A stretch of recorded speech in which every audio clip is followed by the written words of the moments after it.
Hello and welcome to my portfolio presentation about BEC by Jasper Ansems.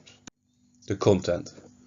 First up, we're going to discuss administrative organization, then risk management, analyzing a business, procurement, warehousing, sales and production. So what is administrative organization all about? Administrative organization is a combination of risk management, corporate governance and compliance. So we need to know definition of those three.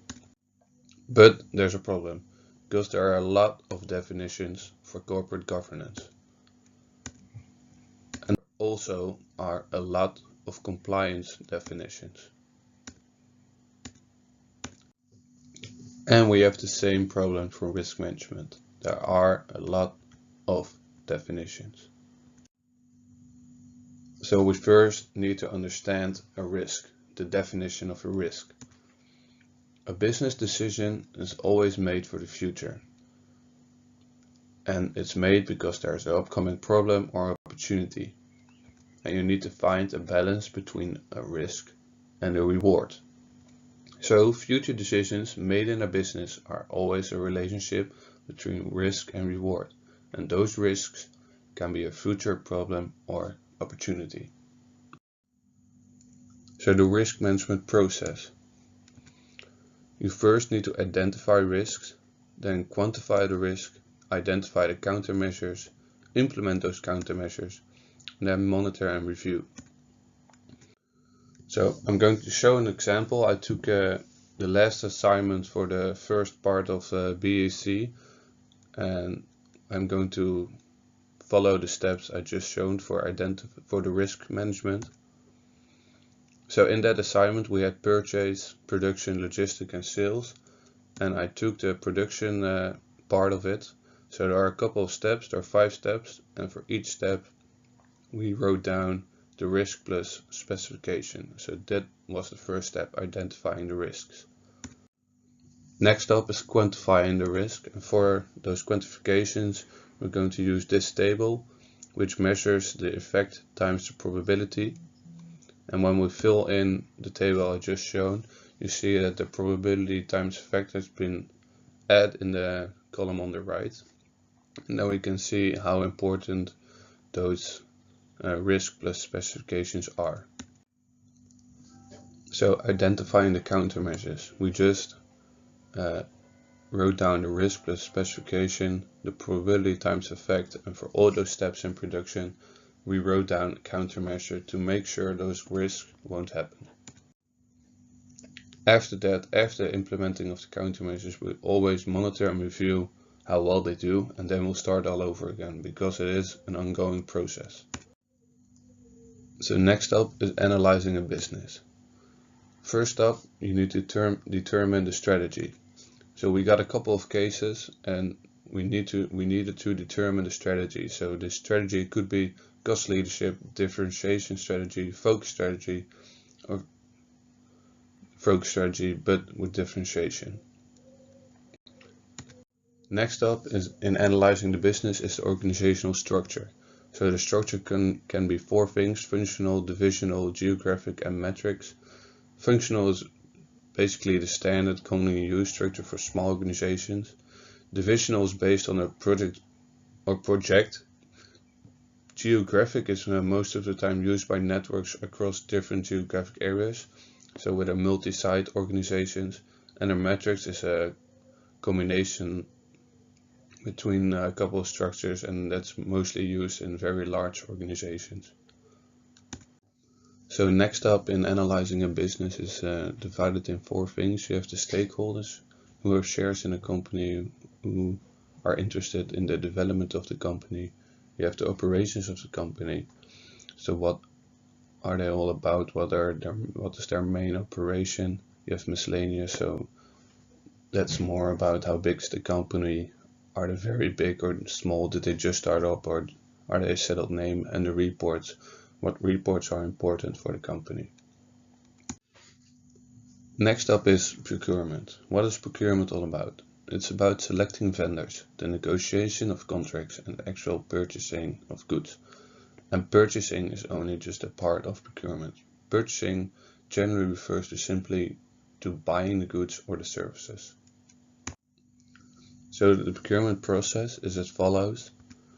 You first have an impulse, and that impulse of buying projects is because perhaps stock level is low or resource planning shows that we need to buy new projects. The first step is the authorization of a purchase request. So who is authorized to do a purchase request and what is the amount of the purchase? Next up is identifying of the suppliers and the receipt of the quotations. So this is selecting the suppliers, receive, file and evaluate the quotations. Negotiating and selecting of the vendor, so where are we going to buy our goods, which tenders are rejected and why, and which tender do we finally choose. Next up is the purchase order, so actually purchasing the product. This can be semi-manual or fully automated. Then we get a goods receipt, so the order is received. Is the quality good? Do we need to return products because they're obsolete or broken? After the goods are received, receive and check the invoice. So there's a small formula for this.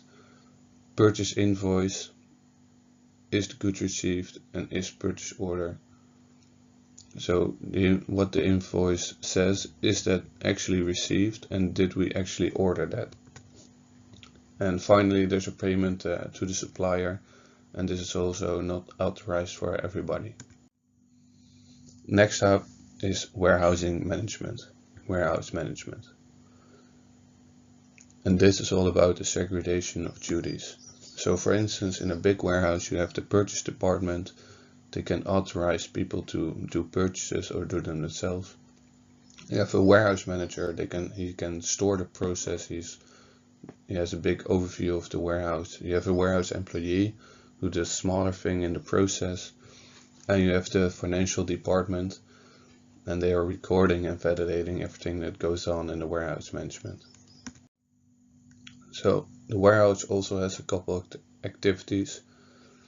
They first start with receiving and identifying the registration of goods.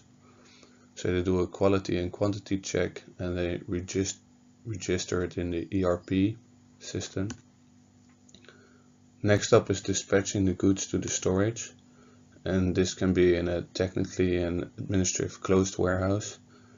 The storage is very important in the warehouse. So for the storage, you can use the 4 I's principle, and the financial, purchase and warehouse department are very interested in the storage. There's being a record of stock is being made. There's a minimum and maximum stock, there are obsolete goods, and there's always being an inventory count. And this can be list to floor or floor to list. And at the end you pick goods, etc. for the sales next week. Next up is sales, the sales activities. So you start with determining the product range and pricing, and this is done by the marketing department. They are responsible. Next up is the quotation, and the quotation is very important because the customer relationship management and the quotation guidelines, so you have to set those up. Then you negotiate, sign and register with the potential buyers, clients and customers. This is done by a framework, and also customer relationship management is very important. Then you receive an order, and that order can be outside of the contract or within the contract limit. Then there's being a shipment made, and you always make a packing list. So opening inventory plus purchases minus closing inventory is sales. Then you do the invoicing. So this is an input by sales department, and this can be done before or after the shipment. And after the invoicing you collect the invoice, opening balance of the debtors plus the sales minus the closing balance is the receipt, and you can let the collecting invoice being done by a factoring company. The last chapter is production. What is production all about? So before you can actually produce products, you need to make the preparations or planning of the production. And this is influenced by the stock, the sales, and you always monitor the progress. So when you start the production, you need raw materials, you need man hours, and you need machine hours. And there's always a standstill at machine hours. And between raw materials and production, there's always a reconsolidation. So during the productions, you always have scrap and waste, and at the end of the production, you have warehouse finished products. But between production and warehouse finished project, there's also reconsolidation. So AO is all about planning and control. You formulate long and short-term plans, you implement those plans, you measure the performance of those plans, and then you compare the actual performance to the planned performance. You begin with a strategy, come up with a plan, determine the budget, and implement the plan, and then you start all over again. Administrative organization. They're everywhere in the company. They are in purchasing, they are in product development, they are in warehouse, they are in marketing, they are in production, and they are in sales. Administrative organization is in the entire company, and that's always relating to planning and control. This is the end of my presentation.